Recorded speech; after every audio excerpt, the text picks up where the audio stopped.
अपमान करने के लिए भी कोई प्यार करने आ जाएगा और वो बहन समझ नहीं पाएगी, बिटिया समझ नहीं पाएगी, महिलाएं समझ नहीं पाएंगी कि सच में ये जो प्यार जता रहा है इंसान, इसके प्यार में क्या छुपा है, क्या राज है, या फिर क्या गहरी से गहरी राज है। उसको समझना बेहद आवश्यक होता है। अगर आप अपने मन मस्तिष्क को एग्रेसिव नहीं रखेंगे, अग्रसर नहीं रखेंगे, तो लोग आपका फ़ायदा ज़रूर उठाएंगे। ऐसे लोग प्यार करने वाले आते हैं। मैं ये नहीं कह रहा कि मैं प्यार की कोई परिभाषा प्रस्तुत कर रहा हूँ, परिभाषा दे रहा हूँ, नहीं। मेरे कहने का मतलब ये है, ये प्यार होता क्या है। आइए चलते हैं बातों ही बातों में अपने प्राचीन भारत के इतिहास में, प्राचीन भारतीय दर्शन में। आपने राधा कृष्ण का नाम तो सुना ही होगा। राधा कृष्ण वही जो नंदग्राम में रासलीला करते थे। कृष्ण जी क्या प्रेम करते थे लोगों से, लोगों को शुद्ध बुद्ध तक नहीं रहती थी। सबूत तो ऐसे ऐसे मिले हैं कृष्ण के प्रेम में कि गोपियां अर्ध श्रृंगार में ही चली जाती थी बांसुरी सुन के श्री कृष्ण भगवान की। वो प्रेम था। राधिका जी कृष्ण से कितना प्रेम करती हैं, किसी से छुपा नहीं है। बहुत प्यार था।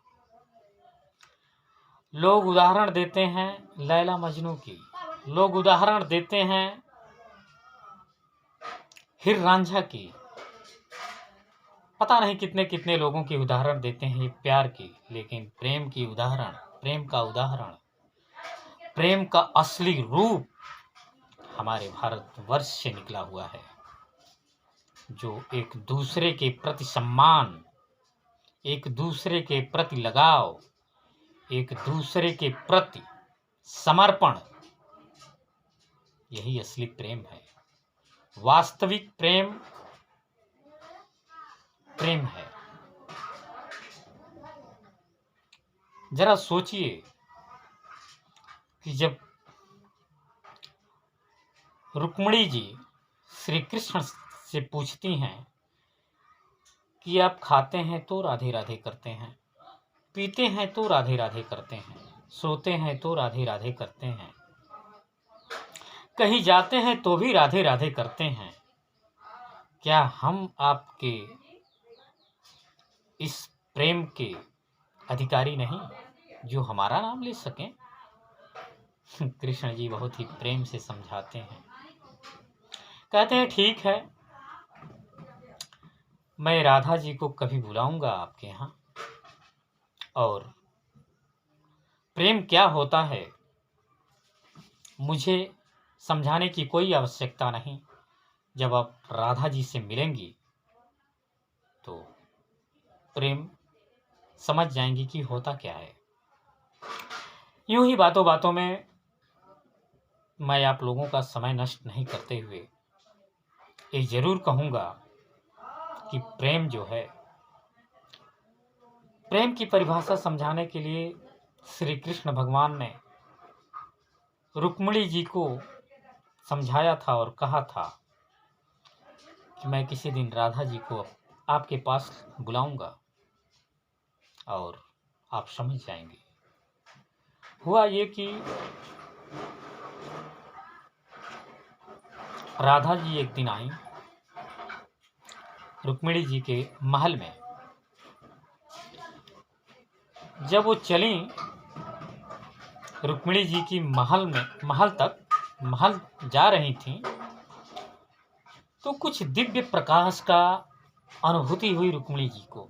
तो वो पूछने लगी प्रभु, श्री कृष्ण जी से रुक्मिणी जी पूछने लगी कि प्रभु, ये कुछ प्रकाश का आभास हो रहा है, लग रहा है कोई दिव्य प्रकाश है। तो उन्होंने कहा, हाँ देवी, हमें भी तो यही लग रहा है, लेकिन इस प्रकाश से ये आभास हो रहा है कि ये दिव्य प्रकाश किसी और के तरफ से नहीं, हमारी राधा रानी की तरफ से आ रहा है। जब धीरे धीरे महल करीब आता गया, महल में प्रवेश भी करना हुआ राधा जी को। रुक्मिणी जी ने बहुत ही स्वागत किया। रुक्मिणी जी को राधा जी जब देखी और रुक्मिणी जी जब राधा जी को देखी तो देखिए कैसा माहौल बनता है। जैसे हमारे यहाँ कोई रिश्तेदार आते हैं, मेहमान आते हैं, कोई अपने आते हैं घर तक, तो हमारे यहाँ की परंपरा रही है जलपान पहले कराते हैं। तो रुक्मिणी जी ने सोचा कि पहले राधा जी को जलपान कराया जाए। तो उस युग में, उस जमाने में चाय की परंपरा नहीं होती थी, कॉफ़ी की परंपरा नहीं होती थी, या फिर कोल्ड ड्रिंक्स की परंपरा नहीं होती थी, वो था ही नहीं उस जमाने में। तो रुक्मिणी जी ने सोचा क्यों न राधा जी को दुग्ध पिलाया जाए। तो उन्होंने दूध को गर्म किया और दुग्ध उनके सामने प्रस्तुत की और बोली, बहन ये दुग्ध ग्रहण करें। तो राधिका जी ने मना कर दिया कि हम दुग्ध ग्रहण नहीं कर सकते। बड़े ही विस्मय तरीके से पूछी, अरे हमने आपको दुग्ध ग्रहण करने के लिए कहा और आप ना कर रही हैं, क्यों, क्या बात है? मित्रों, अब सुनिए राधिका जी ने क्या उत्तर दिया रुक्मिणी जी को। उन्होंने कहा कि आप जो दुग्ध दे रही हैं बहन, वह कुछ गर्म सा है और मैं इसका सेवन करूंगी तो हमारे कान्हा जी के शरीर पर पड़ेंगे, हो सकता है छाले पड़ जाएंगे। इसलिए दुग्ध शीत होने तक मैं सेवन नहीं कर सकती, क्योंकि मेरे मन के भीतर, मेरे हृदय में कान्हा बसते हैं और मैं कान्हा को गर्म दूध पीकर उस हालात में नहीं देखना चाहूंगी कि मेरे कन्हैया को कुछ तकलीफ हो। मेरे कहने का मतलब ये है कि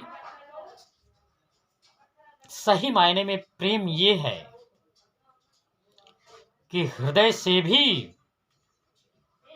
प्रेम करने वाला अपने प्रेमी को किसी तरह का क्षति पहुंचाने की कोशिश नहीं करता है। तो दोस्तों, यही है प्यार और प्रेम में अंतर। प्यार और प्रेम कभी पर्यायवाची शब्द नहीं बन सकते हैं। अरे वो लोग और हैं जो प्यार जताते हैं। मिलिए किसी ऐसे इंसान से जो प्रेम करना जानता हो और प्रेम कर सके, भविष्य में विश्वास दिलाना जानता हो। मित्रों, इसी के साथ साथ मेरा ब्लॉग अब संपन्न होने वाला है। तो मैं चाहूँगा कि मैं बीरागी उर्फ सरदार बिलोक्का सिंह उर्फ बिस्खोपड़ा नाथ बाबा, आप लोग हमें प्यार दुलार भरपूर देते रहिए।